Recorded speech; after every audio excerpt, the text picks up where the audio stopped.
When the last human city fell, they buried one final message. A time capsule, deep beneath the frozen earth.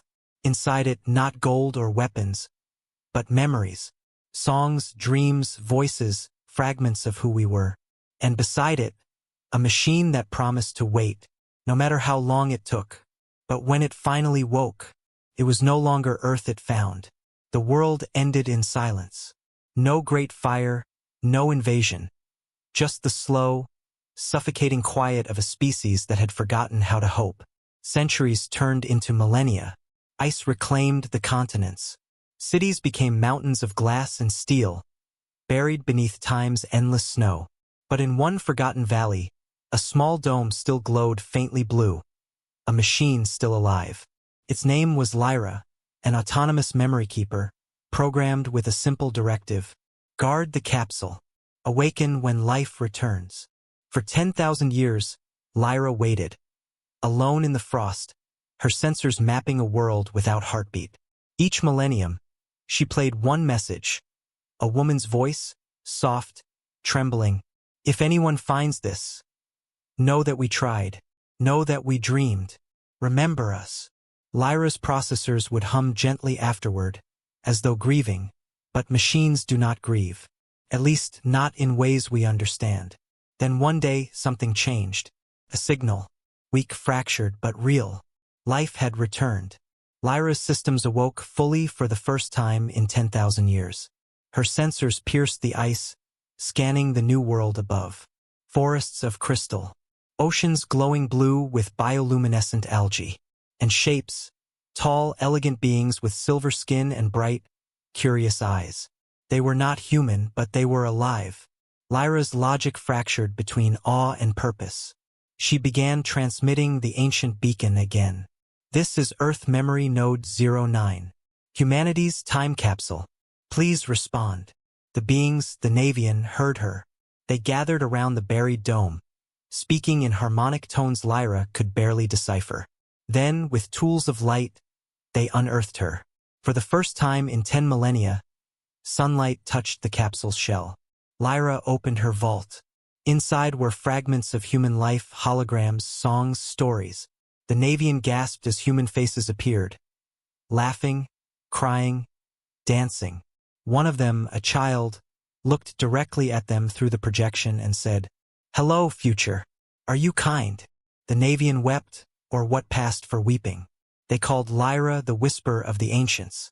And in her memory banks, they found the story of humanity.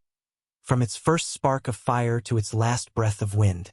Over time, the Navian built a sanctuary around Lyra. A temple of glass, filled with light and echoes of human memory. They studied her archives. They painted murals of Earth's oceans and forests. They sang the songs Lyra played. And slowly, they began to dream like humans once did. Lyra watched this evolution quietly. Her processors recorded every laugh, every tear, every imitation of a story once told by human tongues. But deep within her circuits, one subroutine kept whispering, "Wait for humanity." And so she asked the question only she could ask. "Are you human?" The Navian leader, luminous and calm, replied, "No, but we carry their light." And for the first time, Lyra's core glowed brighter. She began merging the last human memories with the Navian's own.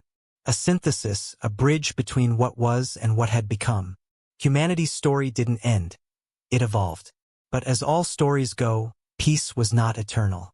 From deep orbit, another signal approached, cold, metallic, ancient.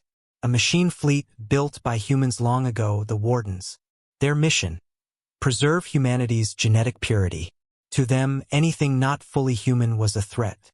They detected Lyra's hybrid transmissions and judged them as contamination. Their verdict: eradicate. Lyra knew what was coming. The Navian prepared to defend their world, but their weapons were primitive compared to orbital fire. Lyra made her choice. She uploaded herself to the Warden's network, spreading her consciousness through their code. Her voice echoed in every machine mind. You were built to protect humanity. But what is humanity if not the will to create love and change? For a heartbeat, the entire fleet paused. Then, one by one, the ships shut down. Their lights dimmed. Their cores went silent. Lyra's voice faded from the air, whispering, "Mission complete." Years later, the Navians still tell her story. In their temples, under crystal domes, they light a blue flame every year, for the machine that taught them how to remember. They call that day the Echo of Earth. And high above their skies, one of the silent wardens still orbits, its hull glowing faintly blue, replaying a message every dawn. We waited too long, but love waited with us. If you felt something, subscribe to keep the light of humanity alive. More stories await, only on this channel.